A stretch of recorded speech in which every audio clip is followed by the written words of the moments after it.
I didn't know some of the probably added things to make the drama more dramatic. You know, I didn't know that much about her marriage. I knew about her husband having passed away, but if he was anything like how he was depicted in the film, he's definitely in heaven and deserves the Husband of the Year award. That was one of the things. My husband was terrific all those years, but never always as equal-tempered as Mr. Ledbetter seemed to be. Like, just go off to Washington, it's okay, I'm doing fine. So I thought that was one of the interesting parts. But we in New Jersey passed an Equal Pay Act, which was stronger than the federal law, stronger than the one that Barack Obama signed. And I think one of the biggest shocks, when I reached out to Lilly Ledbetter, because of course we wanted her here in New Jersey, in the governor's office when the bill was signed, to find out that she could not afford the plane ticket to fly in from where they lived in Alabama. And a very good friend and somebody who had been a resource for me, an attorney, who had been a great resource for me in constructing this new law in New Jersey, actually paid her airfare. We put her up overnight, took her to dinner. But I think that was the first kind of inkling that with all she did, and there's a little credit at the end of the film, that she never received any kind of a settlement from Goodyear. But I saw the manifestation of that, as I said, to find out that she said, I'd love to be there, but I really can't afford it right now. So talk about selfless people who devoted so much time to make the world a little bit better for all of us. Certainly for women in the workforce, we still have a ways to go. We haven't achieved perfection quite yet, but with organizations like the YWCA and like National Council of Jewish Women and like the black filmmakers all being together, we'll get there. Yes. Well, we continue to be inspired by you, of course. You know, the film director is obviously supposed to be here this evening, but as Jeremy noted, you know, was a casualty of the times. But you can say government shutdown. The government shutdown, for sure. But I did have the honor of interviewing her earlier this week, or last week, with Jeremy to talk about the film. And I think one of the things I was really struck by as we were ending the interview, and I was excited to ask her about tonight, but she's not here, but I'm going to ask you what I was going to ask her. She shared that what was really shocking with her was here after all the years and all the fight that Lilly had, that she almost mirrored so many of those issues as she was making the film as a woman filmmaker, that she had so many of those same struggles. And we didn't really touch on it because I was trying to leave some conversation separate for today. But, you know, what is your thought about that? I mean, you just started to, you know, to talk a little bit about that there's so much work, you know, more work to be done. And here in New Jersey, we did pass, you know, the strongest act in the country. So thinking about this time, and now I'll say, you know, the administration that we're in, and, you know, where things seem to be moving, you know, backwards to, what are your thoughts in terms of all the work that was done to get to these acts and to get to this point? Well, I think that probably pay equity is a good example of everything else, because what I've learned in public life is that whatever we do at the moment, the positive change that we make, it always needs vigilance. That somehow you have to keep eyes on it for 3 years or 5 years or 15 years, you always need vigilance because there is always somebody or some group ready to roll back the clock, so to speak. So, and as I said, I think pay equity really kind of personifies that because the law is there, but of course, even today, somebody has to be aware that they are a victim of pay inequity. So if they don't know it, if they haven't had discussions with colleagues who are doing the same jobs, or they aren't being given resource, then they're not even going to know that the law is on their side. So it takes education and, as I said, constant vigilance to make sure that laws are not only passed, but then that they are implemented and that they are there to protect the people that we designed them to protect. So it's I know this is a cliche, but it's true. The work is really never done. And it, again, it's vigilance, it's education, it's transparency. The foundation of really good government has to start with transparency. And that, I think, is the great lesson of all of this. I'm sorry that Lilly is not with us to be here to see that film. And as I remember, just a friend of mine who helped underwrite the expenses for her, just the three of us having dinner, and as I watched this film, I thought to myself, I wasn't really aware how treasured a moment that should have been for me. Those few hours I got to spend with her. And then I saw Ruth Bader Ginsburg and remembered how I was invited to a dinner with Ruth Bader Ginsburg and her daughter in the home of the then president of Montclair University. And what a big part of this whole pay equity issue. And it led us into, by the way, another very strong law that we have in New Jersey, non-disclosure agreements. At least in the cases of sexual harassment, we have outlawed non-disclosure agreements because they were used over the years to protect the Harvey Weinsteins of the world. And so we made those non-disclosure agreements illegal here in New Jersey, and it was an outgrowth of the whole issue of pay equity and what kind of information could be shared between and among employees.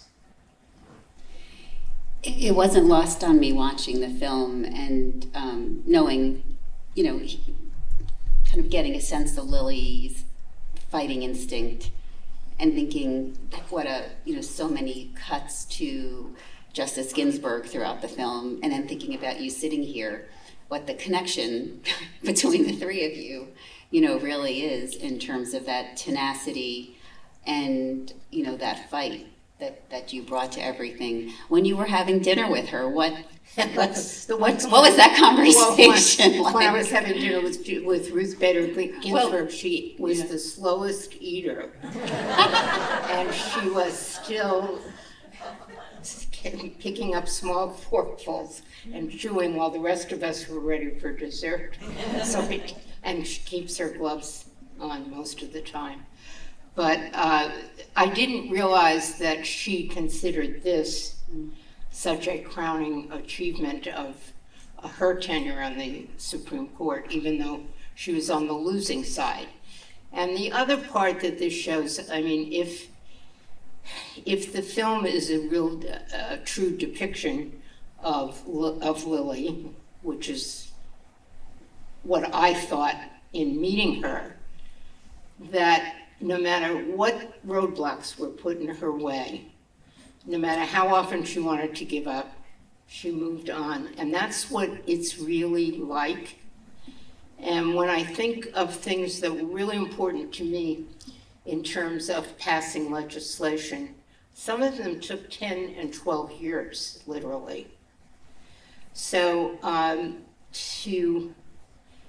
to see Lilly with, you have to have discipline, you have to know what you stand for, and you have to be willing to accept the defeats and overcome them and move on.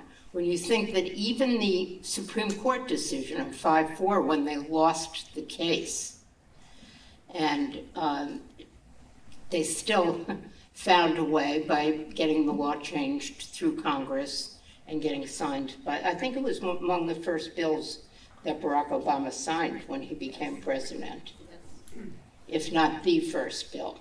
I think so. So thinking about the Equal Pay Act here in New Jersey, it was actually a bipartisan effort. And we know that those can be hard to come by, especially even more so these days. Senator Diane Allen, who for those of you I'm sure you know, I'm a Democrat. Senator Allen represented the Republican caucus. She was the only Republican co-sponsor I could get on the bill. And she was a great source because she could give us the temperature of the Republican caucus, of who we could work on, whom we could try to pressure, who we could try to threaten, depending upon what the issue was, in order to garner the 21 votes in the Senate and the 41 votes in the Assembly to get our bill passed, which, as I said, is actually stronger than the federal bill. And one of the things is we really provide ways to go after employers like Goodyear, so that they are fined. If Lilly Ledbetter were doing this today, she could have asked for treble damages from Goodyear. And those are the things that we wrote into the New Jersey law, so it has actual teeth to it. So I'm thinking about that bipartisan effort still, and I'm thinking about the younger women in the room that are kind of the next generation that, you know, even in my organization that I know I'm going to pass the baton to. They don't really have great models right now for how to make bipartisan change. Can you tell them a little bedtime story before we leave tonight about, you know, how does bipartisan change really happen? What's needed for that kind of collaboration, and how can we get back there? Well, we need to change the environment that exists in politics and public life today. It's always been a tough environment, particularly tough for women, but not like it is today. And I don't know if I were serving in the legislature right now, if I could have made those kinds of relationships with people across the board. Diane Allen was a role model as far as I was concerned. She was a role model for women and had suffered her own pay equity case very early on in her career. She had been a TV anchor in a South Jersey station and had a pay equity case. So she certainly understood this from a very personal point of view. But there aren't many Diane Allens left in the state legislature. So to the younger women, or to those, I guess you want to send the message, Helen, you just got to get in there and put your toe in the water and help make the change. Help make the change back to where there is a little bit more colleagues that you can call on across the aisle and know who those people are and how you build those relationships because of common goals and common interests. But it's not going to happen if you're sitting on the sidelines just lamenting. So we need a lot of young leadership, which I know the Y spends much time in helping to mentor. And I'm hoping that some of the young people that you brought with you tonight will think about becoming involved in politics in whatever community in which they live now. And I hope they do too. So, thinking about your, long career of public service, which clearly, if anyone saw the newspaper just last week, this career is still going. I always laugh at all of my retired friends. You're all very, very busy for retired folk. I'm grateful for that because you really are what democracy looks like, and keep it going. But was there anything that really resonated to you when you watched this film, when you thought about, when you're thinking about your career of public service? Yeah, some of it personal brought a little tear to my eye, since I went through the same thing with my husband with cancer. As I said, I don't know that my husband was always quite as supportive as Mr. Ledbetter seemed to be. I mean, he was always very supportive, but he, wasn't always Mr. Cheerful. So that certainly resonated. The pull of whatever is going on in her family, her issues about her kids, particularly with her son, that obviously was a challenge. So that those of us, we know, wives, mothers, grandmothers, that portion of our life is always there, and we have to figure out how to acclimate it into the work we want to do, and it was for me too. There was always the pull. And I used to say very often to younger women, you can't have all of it all of the time. Something is always sacrificed. And depending upon the issue, the importance of whether you miss the volleyball game or the volleyball game is really more important than the meeting. Those are decisions you make, and you're shaking your head because I'm sure you know that, Helen, on almost a moment-by-moment basis. And that's comes with the territory. It's not always fun. It's not always comfortable. But I used to say to my children when they were very little, please go away. I am very busy building a better world for you. And you can work it out in therapy when you grow up. And that was kind of my mantra. We would laugh, but it wasn't always funny. So I think I have borrowed your words a few times with my twins, so I can understand. Well, I think, maybe a good place to close out might be just reflecting a little bit on the big anniversary of the Teaneck International Film Festival. I mean, this is the 20th year, which is unbelievable, what a remarkable legacy to date and milestone, and a true testament of the leadership, past and present, of this organization and all the amazing volunteers that make all of this happen. When you think about your hamlet of Teaneck, having this Helen, festival. Let me just say, because you're bringing to mind, I sat next to and we tapped each other, held hands and so on, to somebody from my era, a co-partner in many, many things, Theodora Lacey. And it is an honor to live in a community that Theo and I, at our advanced ages, are still part of this vibrant community that can celebrate this film festival for 20 years. And I saw when we were coming in, I don't know if he's still here, but I saw the mayor of Teaneck when we were coming in. I hope he stayed for the film. And my wish is that the community supports this film festival in a much larger way in the future. The community and the council and our town mothers and fathers. So I hope that's a legacy that we pass on to them, because it enriches our lives, it educates us, and it actually brings business to the community. So it's a good economic engine. So it's one of those perfect things. So let's all keep supporting it and making sure that the town itself gives a lot of support here.